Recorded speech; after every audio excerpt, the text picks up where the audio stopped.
ಸ್ನೇಹಿತರೆ, ಮೀಡಿಯಾ ಮಾಸ್ಟರ್ಸ್ಗೆ ಸ್ವಾಗತ ಸುಸ್ವಾಗತ. ಗೆಳೆಯರೆ, ಭಾರತದ ಬತ್ತಳಿಕೆಗೆ ಇನ್ನೊಂದು ಭಯಾನಕ ಅಸ್ತ್ರ ಬಂದು ಸೇರುವುದಕ್ಕೆ ಕ್ಷಣಗಣನೆ ಆರಂಭ ಆಗಿದೆ. ಭಾರತ ತನ್ನ ಪೂರ್ವ, ಪಶ್ಚಿಮ ಮತ್ತು ಉತ್ತರದ ಗಡಿಗಳಲ್ಲಿ ಪಾಕಿಸ್ತಾನ ಹಾಗೂ ಚೈನಾ ಜೊತೆ ಸಂಘರ್ಷ ನಿರತವಾಗಿರುವಾಗ ದಕ್ಷಿಣದಲ್ಲಿ ಹೌತಿ ಮತ್ತು ಸೋಮಾಲಿಯಾ ಬಂಡುಕೋರರಿಂದ ಅಂತಾರಾಷ್ಟ್ರೀಯ ವ್ಯಾಪಾರ ಮಾರ್ಗವನ್ನು ಕಾಪಾಡುವ ದೊಡ್ಡ ಜವಾಬ್ದಾರಿಯನ್ನ ಭಾರತ ಹೊತ್ತಿರುವಾಗ ಭಾರತಕ್ಕೆ ಅಗತ್ಯವಾಗಿ ಬೇಕಿರುವ ಡ್ರೋನ್ಗಳನ್ನ ಮಾರಾಟ ಮಾಡೋದಕ್ಕೆ ಅಮೆರಿಕದ ಸಂಸತ್ತು ಅಂಗೀಕಾರವನ್ನು ಕೊಟ್ಟಿದೆ. ಇದರಿಂದಾಗಿ ಭಾರತೀಯ ವಾಯುಪಡೆ, ಸೇನೆ ಹಾಗೂ ನೌಕಾಪಡೆಗಾಗಿ ಖರೀದಿಯಾಗಬೇಕಿದ್ದ ಪ್ರೆಡೇಟರ್ ಡ್ರೋನ್ಗಳು ನಮ್ಮ ಸೇನೆಯನ್ನ ಸೇರಿಕೊಳ್ಳೋದು ಖಚಿತವಾಗ್ತಾ ಇದೆ. ಹಾಗಾದ್ರೆ ಏನಿದು ಪ್ರೆಡೇಟರ್ ಡ್ರೋನ್ ಡೀಲ್? ಇದರ ಮಹತ್ವ ಏನು ಮತ್ತು ಈ ಖರೀದಿಯ ಸುತ್ತ ಎದ್ದಿದ್ದ ಊಹಾಪೋಹಗಳೇನು ಅನ್ನೋ ಬಗ್ಗೆ ಒಂದಷ್ಟು ಮಾಹಿತಿಯನ್ನ ನಾವಿಲ್ಲಿ ನೋಡೋಣ.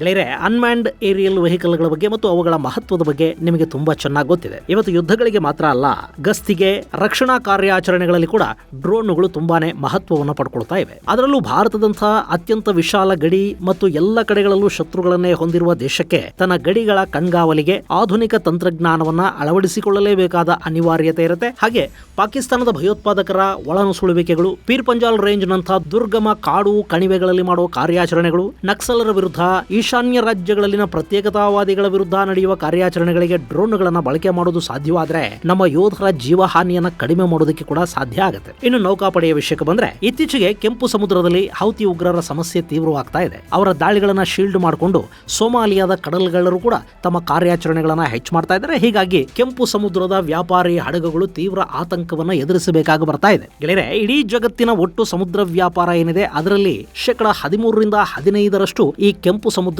ಮೂಲಕನೇ ನಡೆಯುತ್ತೆ. ಇಲ್ಲಿ ವ್ಯಾಪಾರಿ ಹಡಗುಗಳ ಮೇಲೆ ದಾಳಿಗಳಾದ್ರೆ ಆ ಹಡಗುಗಳು ಆಫ್ರಿಕಾನ ಸುತ್ತಕೊಂಡು ಬರಬೇಕು. ಅದು ಸಮಯ ಹಾಗೂ ವೆಚ್ಚ ಎರಡನ್ನು ಹೆಚ್ಚು ಮಾಡುತ್ತೆ. ಅದರ ಹೊರೆ ಗ್ರಾಹಕರ ಮೇಲೆ ಬೀಳುತ್ತೆ. ಅಂದ್ರೆ ನಾವು ಆಮದು ಮಾಡಿಕೊಳ್ಳುವ ವಸ್ತುಗಳ ಬೆಲೆ ಹೆಚ್ಚಾಗುತ್ತೆ. ಇನ್ನು ಭಾರತ ಹೇಳಿ ಕೇಳಿ ತೈಲ ಸೇರಿದ ಹಾಗೆ ಸಾಕಷ್ಟು ಪದಾರ್ಥಗಳನ್ನ ನಾನಾ ದೇಶಗಳಿಂದ ಆಮದು ಮಾಡಿಕೊಳ್ಳುತ್ತೆ. ಜೊತೆಗೆ ನಾವು ಇದುವರೆಗೆ ನಮ್ಮದೇ ಆದ ಶಿಪ್ಪಿಂಗ್ ವ್ಯವಸ್ಥೆಗಳನ್ನು ಮಾಡ್ಕೊಳ್ಳೋದಕ್ಕೆ, ನಮ್ಮದೇ ಆದ ಇನ್ಶೂರೆನ್ಸ್ ವ್ಯವಸ್ಥೆಗಳನ್ನು ಮಾಡ್ಕೊಳ್ಳೋದಕ್ಕೆ ಸಾಧ್ಯ ಆಗಿಲ್ಲ.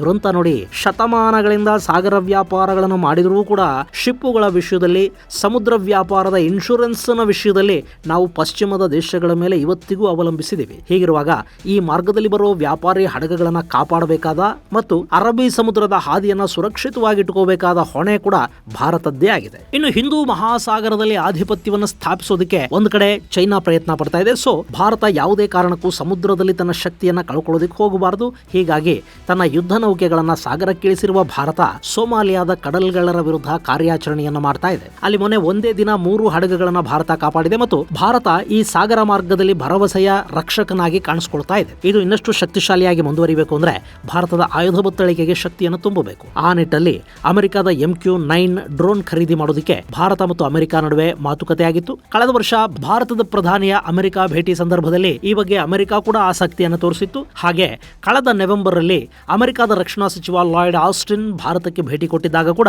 ಈ ಬಗ್ಗೆ ಮಾತುಕತೆಗಳಾದವು. ಈಗ ಈ ಡ್ರೋನ್ಗಳನ್ನ ಭಾರತಕ್ಕೆ ಕೊಡೋದಕ್ಕೆ ಅಮೆರಿಕದ ಸಂಸತ್ತು ತನ್ನ ಅಂಗೀಕಾರವನ್ನು ತಿಳಿಸಿದೆ.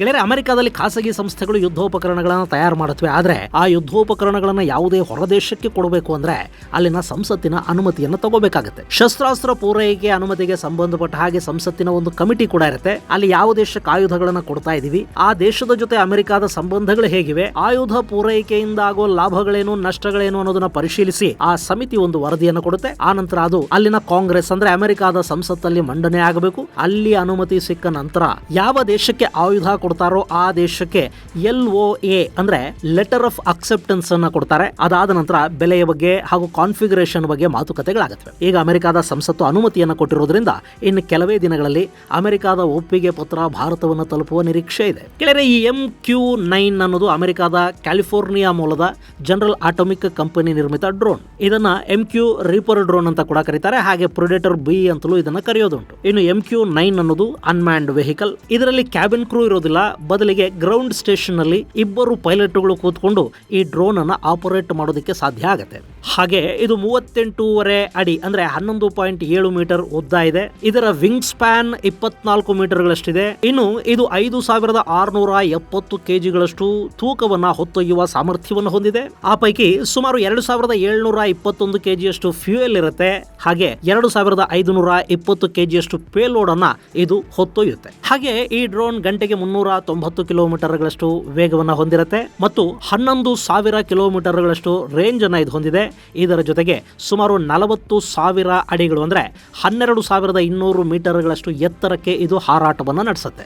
ಇನ್ನು ಈ ಪ್ರೆಡೇಟರ್ ಅಲ್ಲಿ 9 ಮಿಸೈಲ್ ಮತ್ತು ಬಾಂಬ್ ಪಾಯಿಂಟ್ಗಳಿರುತ್ತವೆ. ರೆಕ್ಕೆಗಳ ಕೆಳಗೆ 8 ಹಾರ್ಡ್ ಪಾಯಿಂಟ್ಸ್ ಇದ್ರೆ ಮಧ್ಯಭಾಗದಲ್ಲಿ 1 ಹಾರ್ಡ್ ಪಾಯಿಂಟ್ ಅನ್ನು ಕೊಡಲಾಗಿರುತ್ತೆ. ಇಲ್ಲಿ ಮಿಸೈಲ್ಗಳನ್ನ ಮತ್ತು ಬಾಂಬ್ಗಳನ್ನ ಅಳವಡಿಸೋದಕ್ಕೆ ಸಾಧ್ಯ ಆಗುತ್ತೆ. ಇದರಲ್ಲಿ laser guided missiles, aunty tank ಹಾಗೂ ಆಂಟಿ ಶಿಪ್ ಮಿಸೈಲ್ಗಳನ್ನ ಅಳವಡಿಸಬಹುದು. ನಿಮಗೆ ನೆನಪಿರಬೇಕು, ಆಫ್ಘನಿಸ್ತಾನದಲ್ಲಿ ಮನೆಯಲ್ಲಿ ಕೂತಿದ್ದ ಉಗ್ರ ಅಲ್ ಜೌಹರಿಯನ್ನ ಅವನ ಮನೆಯ ಕಿಟಕಿಯ ಮೂಲಕ ಮಿಸೈಲ್ ಅನ್ನ ಹಾರಿಸಿ ಕೊಂದು ಹಾಕುತ್ತಲ್ಲ ಅಮೆರಿಕ, ಅದಕ್ಕೆ ಬಳಕೆಯಾಗಿದ್ದು ಕೂಡ ಇದೇ MQ ಡ್ರೋನ್ ಹಾಗೂ ಅಮೆರಿಕದ ಹೆಲಿಫೈರ್ ಮಿಸೈಲ್.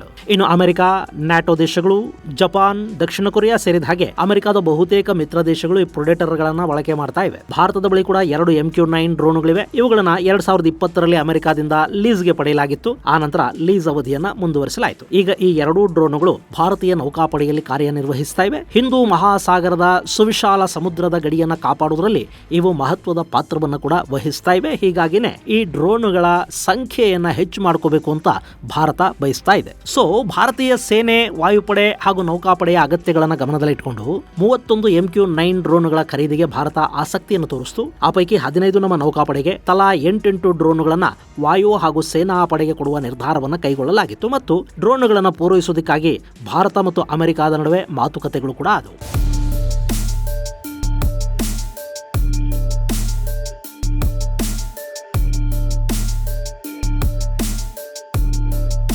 ಇನ್ನು ಈ ಡ್ರೋನ್ಗಳಿಗೆ ಭಾರತ ಖರ್ಚು ಮಾಡ್ತಾ ಇರೋ ಹಣ ಎಷ್ಟು ಗೆಳೆಯರೆ? ಇಲ್ಲಿ ಹೇಗೆ ಅಂದ್ರೆ, ಅಮೆರಿಕದ ಸಂಸತ್ತು ಅನುಮತಿಯನ್ನು ಕೊಟ್ಟ ನಂತರ ಅಂದ್ರೆ ಲೆಟರ್ ಆಫ್ ಅಕ್ಸೆಪ್ಟೆನ್ಸ್ ಬಂದ ನಂತರ ಇದರ ಬೆಲೆ ಮತ್ತು ಕಾನ್ಫಿಗರೇಷನ್ ಬಗ್ಗೆ ಮಾತುಕತೆಗಳು ಶುರುವಾಗುತ್ತವೆ. ಆದ್ರೂ ಕೂಡ ಈ ಡ್ರೋನ್ಗಳ ಈ ಹಿಂದಿನ ಮಾರಾಟದ ಅಂದಾಜು ಬೆಲೆಯ ಪ್ರಕಾರ ಇದು ಸುಮಾರು $3 ಬಿಲಿಯನ್ ಅಂದ್ರೆ $300 ಕೋಟಿ ಡೀಲ್ ಅಂತ ಹೇಳಲಾಗ್ತಾ ಇದೆ. ಇದೇ ಡ್ರೋನ್ಗಳನ್ನ UAE ಕೂಡ ಖರೀದಿ ಮಾಡ್ತಾ ಇದೆ. ಅವರು ಈ ವರ್ಷದ ಅಂತ್ಯದ ವೇಳೆಗೆ 18 MQ-9 ಡ್ರೋನ್ಗಳನ್ನ ಪಡ್ಕೋತಾರೆ. ಇಲ್ಲಿ UAE ಸುಮಾರು $160 ಮಿಲಿಯನ್ ಗೆ ಒಂದು ಡ್ರೋನ್ ಖರೀದಿ ಮಾಡ್ತಾ ಇದೆ ಅಂತ ಹೇಳಲಾಗ್ತಾ ಇದೆ. ಆದ್ರೆ ಭಾರತಕ್ಕೆ ಇದೇ ಡ್ರೋನ್ಗಳು ಸುಮಾರು $90 ಮಿಲಿಯನ್ ಗೆ ದೊರೆಯುವ ಸಾಧ್ಯತೆಗಳಿವೆ ಅನ್ನೋ ಮಾಹಿತಿ ಇದೆ. ಇಲ್ಲಿ ಅವರಿಗೆ ಯಾಕೆ ಅಷ್ಟು, ಭಾರತಕ್ಕೆ ಯಾಕೆ ಇಷ್ಟು ಅಂದ್ರೆ, ಭಾರತ ಇಲ್ಲಿ ಹೆಚ್ಚು ಪ್ರಮಾಣದ ಡ್ರೋನ್ಗಳನ್ನ ಖರೀದಿ ಮಾಡ್ತಾ ಇದೆ. ಹಾಗೆ ಸಂಪೂರ್ಣವಾಗಿ ಸಿದ್ಧವಾದ ಡ್ರೋನ್ಗಳನ್ನ ಅಮೆರಿಕದಿಂದ ಖರೀದಿ ಮಾಡ್ತಾ ಇಲ್ಲ. ಬದಲಿಗೆ ಅಲ್ಲಿಂದ ರೆಡಿ ಟು ಯೂಸ್ ಅನ್ನೋ ಸ್ಥಿತಿಯಲ್ಲಿ ಬರೋದು ಕೇವಲ 9 ಡ್ರೋನ್ಗಳು ಮಾತ್ರ. ಇನ್ನುಳಿದ ಡ್ರೋನ್ಗಳು ಭಾರತದಲ್ಲೇ ಅಸೆಂಬಲ್ ಆಗುತ್ತವೆ. ಇನ್ನು ಸ್ವದೇಶಿ ಏವಿಯಾನಿಕ್ಸ್, ರಡಾರ್ ಹಾಗೂ ಮಿಸೈಲ್ ಗಳನ್ನ ಭಾರತ ಬಳಸೋದ್ರಿಂದ ಸಾಫ್ಟ್ವೇರ್ ವಿಷಯದಲ್ಲಿ ಕೂಡ ಭಾರತ ಒಂದಷ್ಟು ಬದಲಾವಣೆಗಳನ್ನ ಮಾಡಿಕೊಳ್ಳೋದ್ರಿಂದ ಇದು 20% ಸ್ವದೇಶಿ ಕೂಡ ಆಗುತ್ತೆ ಮತ್ತು ತಂತ್ರಜ್ಞಾನ ಹಂಚಿಕೆ ಕೂಡ ಆಗಲಿದೆ. ಹೀಗಾಗಿ ಈ ಡೀಲ್ ಭಾರತಕ್ಕೆ ತುಂಬಾನೇ ಮಹತ್ವದ್ದು ಅನಿಸ್ಕೊಳ್ಳುತ್ತೆ. ಜೊತೆಗೆ UAE-ಗಿಂತಲೂ ಕಡಿಮೆ ಬೆಲೆಗೆ ಭಾರತ ಇದನ್ನ ಖರೀದಿ ಮಾಡೋದಕ್ಕೆ ಸಾಧ್ಯವಾಗ್ತಾ ಇದೆ. ಇನ್ನು ಗೆಳೆಯರೆ, ಈ MQ-9 ಬಗ್ಗೆ ಕೂಡ ಮೊನ್ನೆ ಒಂದಷ್ಟು ಸುಳ್ಳು ಸುದ್ದಿಗಳು, ಅಪಪ್ರಚಾರಗಳು ಶುರುವಾಗಿದ್ವು. ಅಮೆರಿಕ ಭಾರತಕ್ಕೆ MQ-9 ಡ್ರೋನ್ ಕೊಡೋದನ್ನ ತಾತ್ಕಾಲಿಕವಾಗಿ ಸ್ಥಗಿತಗೊಳಿಸ್ತಾ ಇದೆ.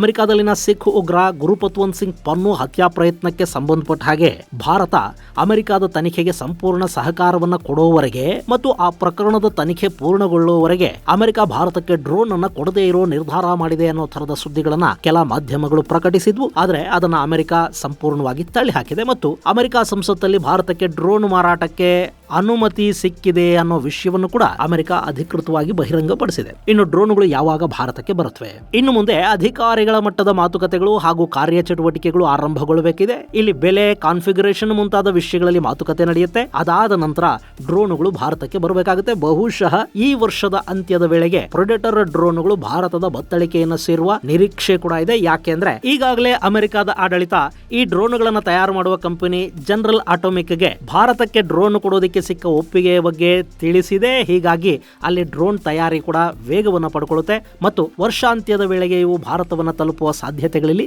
ನಿಚ್ಚಳವಾಗಿವೆ.